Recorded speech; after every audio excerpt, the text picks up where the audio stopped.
We're talking with an amazing duo, a couple duo, a publishing couple duo. So let's hop into the interview. If you like this kind of content, be sure to hit the subscription and give us a like.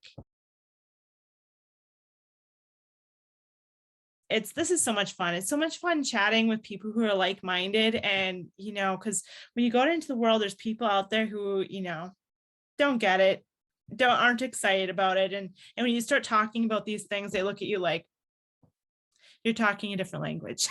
No, 100%. I stopped. Yeah, that's a good one too.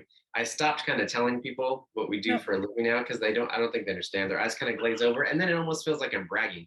Like, Yep. oh yeah, we're working on the movie, and like we have these books coming out and audiobook deals and stuff like that.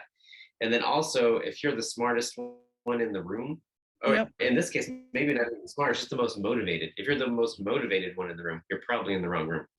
Ah, that's good. Yep. Yeah. Oh my goodness. That's really good. Yeah. And I Awesome. would like to add that, like, in no way do we hold any kind of elitist mindset over someone who's not in the same headspace as us. True. Who, they're doing things that we have either decided not to do or never really did, is not part of our nature. Yep. It's not, like I said, it's not like we're like, no, you don't write enough and you don't exercise enough to be part of our publishing company. It's not like that. It's like, this is what we've elected. And yeah, we want the best for everyone. We want everyone to thrive where they're planted or to grow beyond that. And it's not like I wish everyone could have our life, but I wish everyone could have the life that they cannot wake up. Can we not wait to wake up and enjoy? Yep. That they go to bed with their cups of their hearts completely full and their energy completely empty, and wake up to start again the next day with thankful hearts and full of energy to go at it again with the things that are meaningful to them. Like Jonathan, he'll tell you, he was born to write stories. Yep. Right? He's been called to create this community. It moves me to see others achieve a dream. When an author we work with is like, thank you so much. You've helped me to make my story come to life, a story that has meant so much to me. Yep. That's worth it to me, right? To be able to reach that, to see in his Facebook group, these people that are so happy to be part of a community. We have special edition merchandise that comes out. When two people who don't actually physically know each other and someone buys our collector's challenge coin for another reader, two people who've never met, because this guy has medical bills because he shared that we've all been praying for him or checking on him, and so she buys that for him, and I'm just putting together that package that she bought for him. You're thinking, where in God's green earth would these two people have ever met together? How would this man have ever encountered this kind of encouragement in his daily life if it weren't for this? And I think, those are the things. That's why we do what we do. That's why we hold ourselves to the standard. That's why he wakes up every day at 5 a.m. That's why at 8 o'clock, I'm not vegging out with a glass of wine. I am plugged back in to knock out those last 2 hours of whatever work it is that we do. Because also every time we pay a vendor who's moonlighting to do their art, we've seen so many artists go from part-time to full-time transition, and that's their dream. Yeah. We've worked with audiobook narrators who are like, I'm going on vacation. Can I get a couple more books in? And we're like, yeah, let's do it. Let's pay you. And if there's a part of any of that that's helping you to fund your family to go on this vacation, like, how awesome is that? So those are the people, human soul aspects are the things that motivate us and drive us to keep sharpening our swords. That's just beautiful. I love that. And you know what? It's like your guys' dreams are fueling other people's dreams. And that's what I love about this and the indie community. And I just love that. So thank you guys for keeping at it and keep on doing it. What have you found? Because Amazon is kind of its own little beast. What have you guys found to be helpful when it comes to creating like the ARC teams and also getting reviews? I've had a lot of people asking about that. And so I figured I'd ask you guys about that since you guys are pretty good at what you guys do. So yeah, I think early on, while we were building our ARC team, we would either put like in the front or both front and back of the book saying that we're looking for ARC readers. Also in the front and back matter of our books, we have invitations to join our newsletter or our Facebook group. Okay. So from time to time while we were building, we would, like maybe 1 month hit up the newsletter and ask them like, hey, if anybody's willing to get an advanced copy of the book just for like a free review or to be a beta reader for it, see if you find any, typos that slip through. That worked out really well. And then we'd also did the same thing with the Facebook group. So we put a notice in there and, you might get like 2 or 3 people willing to help, but then give it a few months as you release more books and more readers find you. And then you can go ahead and ask again. And then it's just over time, right? Because you're going to lose, I forget what the number was, if it's 50 or 75% of your beta readers every year. So you have to kind of like, things happen. They're maybe natural attrition. Yeah, they don't have as much time to write. Maybe their kids need more of their time, whatever it might be. So yeah, Facebook groups, newsletter groups, asking them, and even in the front and back matter of books. And now let's talk about the film. Okay. So can you tell us a little bit about the film and the process and what it kind of looks like from your guys' side, and maybe a little too about like what made you guys decide to do the film? I know you guys talked a little bit about that already, but yeah, if you guys would just like to talk about the film, that'd be great. Yeah, I think for me over the years, it's like as soon as everybody's climbing a mountain, as soon as you reach one mountain, you can either stay there and coast, or you can intentionally put yourself at the foot of the next mountain. So I've always been like, great, if I achieve something on Friday, that means Saturday morning I'm up at 5 o'clock and I'm going to put myself at the base of the next mountain. And that's helped us to grow, not only just with books and doing audiobooks and doing comic books and doing foreign translations and doing merchandise, doing in-person meetups. I'm sure I'm missing a lot of stuff, but it always seemed like film was kind of like the forbidden fruit that no author dare taste. Like I've seen other authors talk about it, and it almost seems sad because multiple times I've seen a reader tell an author, "Oh, this would make a great book. This book would make a great film." Yep. And the author's answer is like, "Oh, haha, we'll see if Hollywood comes knocking." And that's it. Like I've seen it multiple times. That's it. They have no hope. There's no hope. There's no plan in place. It's just kind of like, oh, this unachievable goal. Right. We'll see if, magic can happen and somebody reached out of the blue. And I'm like, well, we could just make our own magic. Like we did this with books, right? Right. Like nobody, no huge publishing house came to me and offered me, a 7-figure deal for my book. I had to go out and I had to actively take steps to do it and actively take steps to publish my own books. Why would I all of a sudden stop or think something's different for film? So I just kind of took that approach. And I know, and I've seen even people that I respect, people love to tell you what you can and can't do because somewhere along their own journey, somebody told them that they couldn't do it and they believed it. And they just stopped. They just stopped that climb and they just coasted. And a lot of people I respect, I see them just coasting. And if that's what they want, and if that's what they're happy with, I say more power to them. Like, you do you. I'm not here to judge you. You go ahead and, you live your best life, your best self. But I know for me, my best self is challenging myself every single day. I don't want to live a comfortable life. I want to keep on growing and I want to keep on evolving. And I think with this. Can I just interject there, like a tiny bit of comfort? You want a tiny bit of comfort? Smidgen of comfort. Like every so often. Oh, I should show her the flag. So I'll show you my personality versus Jen's personality. So she got me a Father's Day present that I asked for. Sure. So our company logo is the wolf. Okay. Yep. And this is what I asked her because we have a gym in our garage. So she's like, "What did you want for Father's Day?" I just want our wolf logo with the word suffer. Underneath. I love that. So it can remind me that I'm here to do work. Like I'm here to get things done. For me, I find a lot of value too, like after the work is done. And like, I'm not trying to paint myself out as a martyr. Like I do watch shows, but they're very few and far between.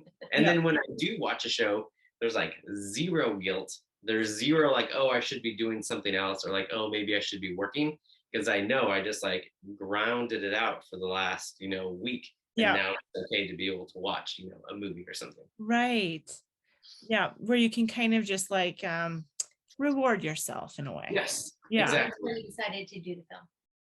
I decided to do this one because that was the next thing on the list. Yeah. Yeah, that was the next Oh. dragon to slay. Oh, that's awesome. Cool. So then like with the steps then, like you just yeah, like we're like, okay, I'm gonna do a film. And then what was the next step like that? Like where you're like, okay, I have a film, I want to do the film. Now what? Like I need to find actors, I need to find a director, I need to find, basically you had to think of all the different things that you would need to make a film. So And then you went out and found them. Yeah, exactly. So real quick before you start, I'll let you take this one, but before you start, I found a really cool picture that showed a little stick man, and there's like 100 steps. Okay. And the little stick man, it said, when this seems like a lot, and then it had another picture, and the little stick man just took the first step. It said, do this. And that's what the film has like. Because with 2 questions, there is a lot. There is a lot. Oh, I'm sure. And I'm sure you can't, you know, in even just an hour, you couldn't tell everything, but I'm like interested. Step by step. One getting to know one person at a time, marking one off the list at a time. So that's exactly it, is we teamed up with the director. You want to have a core team. So he became a lead producer with us. And so you assemble your team just like the Avengers, right? Okay. So, and then we need a script, we need a plan. Plan to attack. So it's a script, a story, and then a script.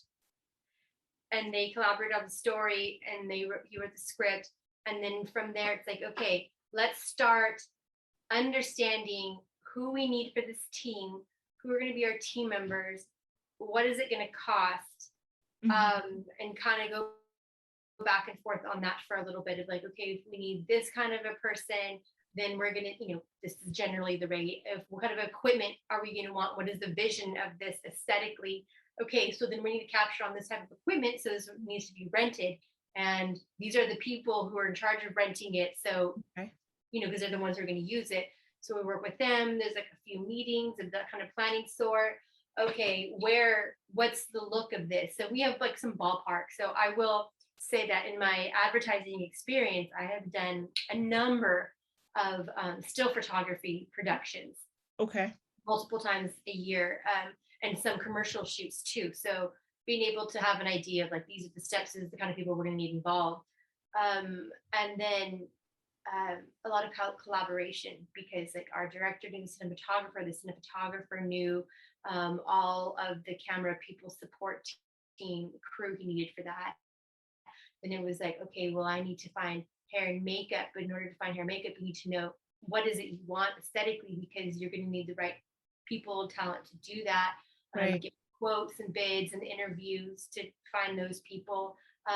Simultaneously, you need to decide where you're going to get your cast, right? Where you get your performers. Are you going to do stunts? If you need stunts, you need stuntmen, you need stunt coordinators. Wow. Deciding how all of this is done. You need a cinematographer who knows how to shoot all of that. Wardrobe.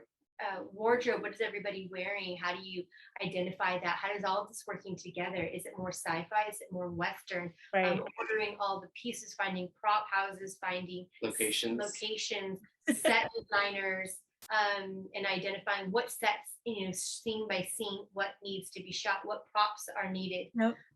Food, hotel, travel. That's not even like, that's the off-screen stuff too, right? So you do casting calls. You got to decide what parts, what roles. Do you have something in mind of who you're looking for? Or is it more like, this is the vibe of the person, and let's explore and see what these amazing performers bring to the roles, and then how they work together, have some cast meetings. Again, I think. And then also knowing too that the best plan never survives contact. So what can go wrong will go wrong, and just being at peace with that and knowing that you will overcome. Our biggest day on set, we had 60 people. 45 people. And so being understanding of like, who are these people? Like, what are their roles? Does everybody know their jobs? Does everyone know their jobs? Do you have a contact? Do you have a gopher for exactly? We're all in the middle of the desert. Like, you know, we're going to need someone to run into town, you know, if we need something. So, and then being able to like house everybody, you have to figure out, am I shooting locally? Am I shooting off-site? Where's like the budget parameters? Where's the funds for all of this coming from?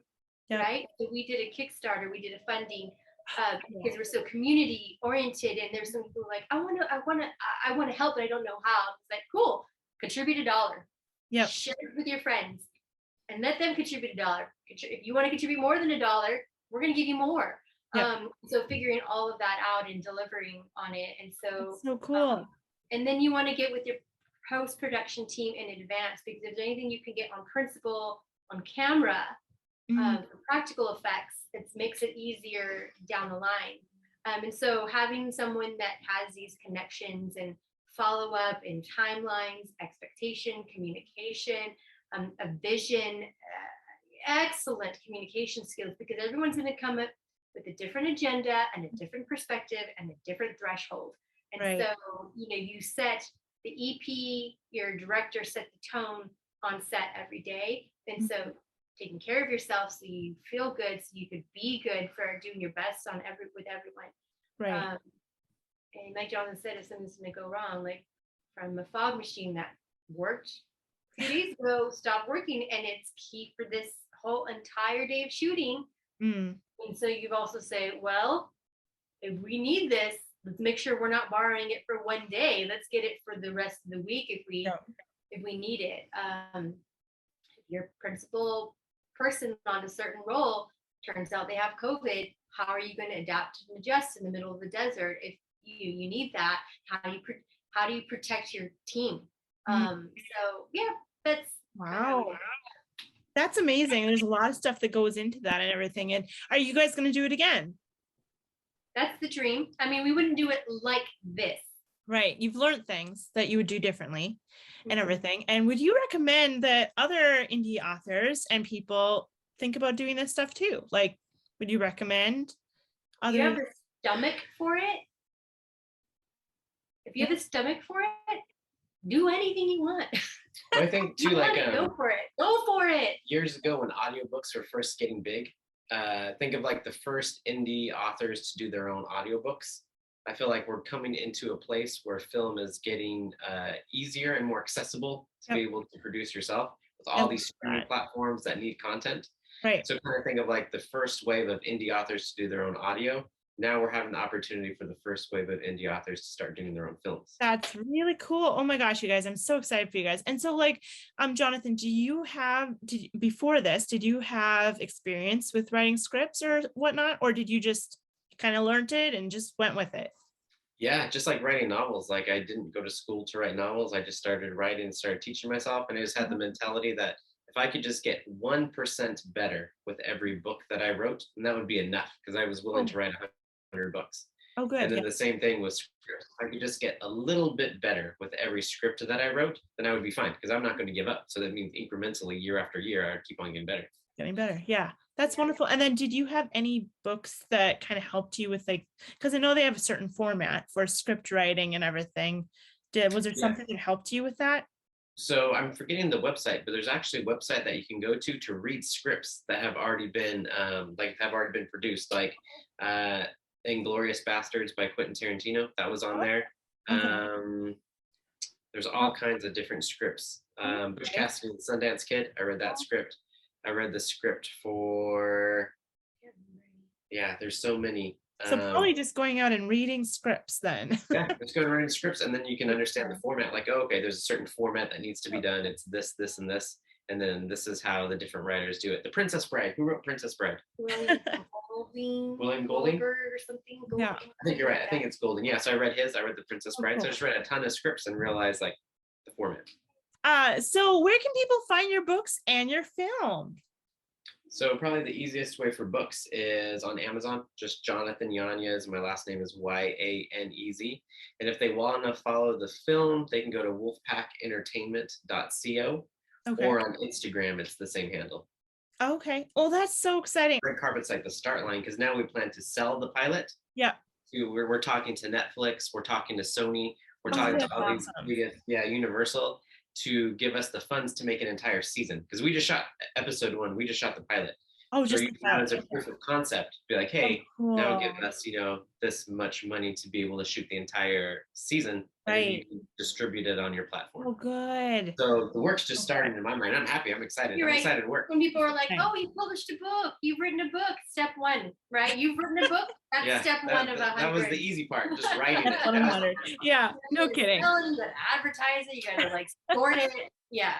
And so our film is a approximately 30-minute short film, Okay. self-contained story. It's a thinker, but it Yeah. also, as any good story does, has multiple open loops, so it can continue on as a series. Oh, yeah. Could expand into a feature, but I think a series feels like a better space for it. Sure. So like it goes back to like anybody like, why are you writing a book? What is the purpose of the book that you're writing? Oh, I just need to tell my story. So tell your story in Writer's Digest. Oh, I want to continue to write stories. Like, okay, cool. Like, oh, you know, what do you want with your film? Oh, you just want some content? Are you going to do mini serials on YouTube? Do you want to sell it? Is this something you want to just take to film festivals and have those accolades? Like, it depends on your objective. What's your why? Right. And so for us, the why was like, oh, look at our movie. You know, for people who do that, perfectly fine. Go you.